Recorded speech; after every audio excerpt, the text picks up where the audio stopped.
The relationship that I have with Call of Duty can be best described as a love-hate relationship, where sometimes I can see myself playing various titles throughout the week, while at the same time entirely not playing the game for months on end. However, every year I always get some type of interest in the new Call of Duty release, and sometimes I find myself kinda excited. However, the older I get, the less excited I get for the new Call of Duty releases. I've noticed that Call of Duty has been following a trend. It's really playing on our nostalgia in order to trap us to buying the next title. And I have to say it's working. Infinite Warfare packaged with Modern Warfare Remastered, World War II went back to their boots on the ground combat, and Black Ops 4 had a really similar gameplay to Black Ops 3, and finally Modern Warfare 19 rebooted the entire Modern Warfare franchise, and promised more traditional Call of Duty gameplay. With Modern Warfare 2019 being the better at the bunch in my opinion, I never could really enjoy the game to its fullest, and that's due to the bunch of changes that IW made to the core aspect of the game. But with the Call of Duty Cold War Alpha finally out, I've had the most fun in the last couple hours that I did the entire launch of Modern Warfare 2019, and I'll admit, Cold War feels so damn refreshing. Let's take a step back and look at a roadmap on how to get a community excited about a game. First, you tease the game a little bit, and then you use typical tactics that involve giving a bunch of content creators the game early to give out critiques and opinions of the game while at the same time showing off the gameplay. And lastly, you release the beta a couple months before release. Simple, right? But Cold War changed the format because a week after the YouTubers released their videos, we got a Sony PlayStation livestream, as you guys might remember, and it caught everybody by surprise when Call of Duty announced an alpha for Cold War out of nowhere. And no, it wasn't like the alpha was going to be out and ready to play in a couple weeks. We were able to play the alpha that upcoming Friday, giving us time to pre-download the game the following day. Nobody saw this coming. And granted, this is only for PlayStation users, so unfortunately Xbox and PC users have to wait until the actual beta comes out. But the question is, now that we have the game in our hands, how does it compare to the other Call of Duties, and does it actually stand out? So first, let's talk about Modern Warfare 2019. So like I said, compared to the recent years, this game is actually pretty solid. However, the changes they made to the game kind of set the game backwards. One, you can't reroll your kill streaks after earning them, and they also completely removed the traditional mini-map. And keep in mind that the game originally wasn't supposed to launch with a mini-map.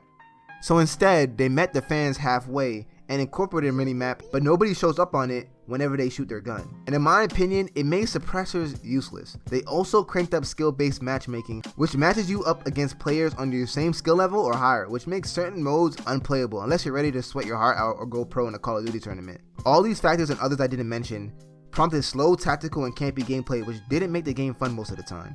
And maps were designed to promote these tactical gameplay, so it really didn't help. I cannot count the amount of times where I play a game and we will reach a time limit, or I could barely break 20 kills. With this being said, how different is Cold War from this? Well, a lot. So let me start by saying that the Cold War finally reinstated the traditional minimap where when you shoot, you appear on the radar. This means you have to be constantly moving after you get your kill because enemies now know where you are. To me, this promotes the real tactical aspect that Modern Warfare 19 was so desperately trying to get. Because after you get a kill, the enemy knows where you are, so you could potentially use that to your advantage, to bait enemies to come to you in order to improve your kill streaks. And speaking of kill streaks, I think Treyarch made one of the most controversial changes yet, and that's the way the kill streaks work. Now when you die, your streak doesn't end. They somehow found a sweet spot between score streaks and kill streaks. Now when you get a kill, of course you get points towards your kill streak. However, the more kills you get in a row, the more points you get in return. This in my opinion is a good change because it promotes less camping. So now players don't have to fear of dying and losing all their streaks. Now they can just die and still continue adding points to their next reward. What this does in return is speed up the gameplay, which is a huge up from the type of gameplay Modern Warfare was promoting. I'll say this. In Modern Warfare 2019, I remember my first couple of games where I could barely get more than 10 kills, and how majority of my matches would go to the time limit. Literally on Cold War, after my first game ended, I was asking myself, damn, it's over already? My first game, I broke 18 kills, and yes, my team lost, but the other team had 40 to 30 kills, all in a kill confirm match. That's something we can only dream about in Modern Warfare. Also, with the return of traditional minimaps, it makes suppressed weapons more valuable. I remember my first match I was rocking an unsuppressed AK-47, and whenever I would enter an enemy spawn and kill someone, I would immediately get spotted by the entire team. So once I switched to a suppressed weapon, I got way more kills, and I was able to successfully pull out of the situation without being detected. You see, this is all the gameplay variety just a simple minimap brings to the table, and it's nice to finally go back to it. But not everything is perfect about this game. So I think I need to point out that I still have the original PS4 and I never upgraded to the Pro. I still have the exact same one that it released on launch. So yeah, I kind of understand that the performance isn't going to be the greatest, and on top of that, this is only an alpha. However, I cannot ignore the amount of frame drops I was getting through my gameplay, and boy was it noticeable.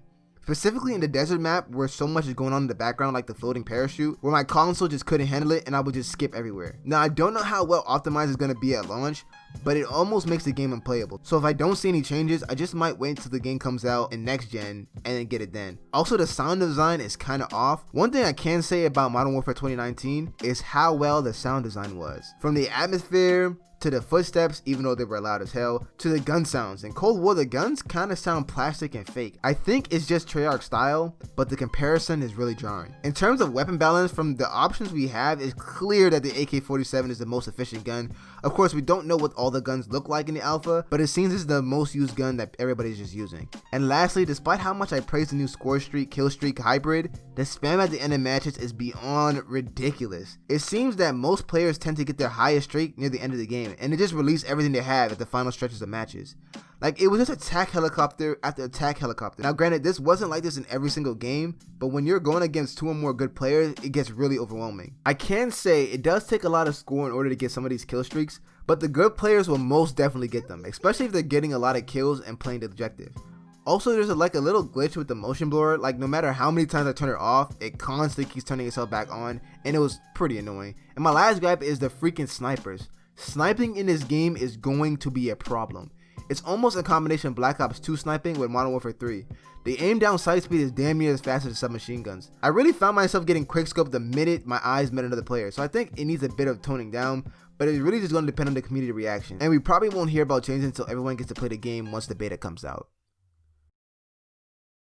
Coming from Modern Warfare 2019 to Cold War, I can say if you like traditional Call of Duty gameplay with no self-healing, a regular minimap, little to no camping, it's gonna feel amazing. And it still feels refreshing, mainly because of the new way of attaining streaks, and like I said earlier, the re-implementation of the minimap, which brings more variety to the playing field. And there's so much more here. The graphics are vibrant and amazing. Guns, even though they sound off, feel satisfying whenever you get a kill or shoot at enemies, and I didn't really notice any huge lag issues, and the time to kill felt like a normal Treyarch game. I think we potentially have a good year of Call of Duty ahead of us, and with them expanding on Warzone, I think the next gen era of Call of Duty might be one to remember. Of course, unless they ruin it with terrible microtransactions.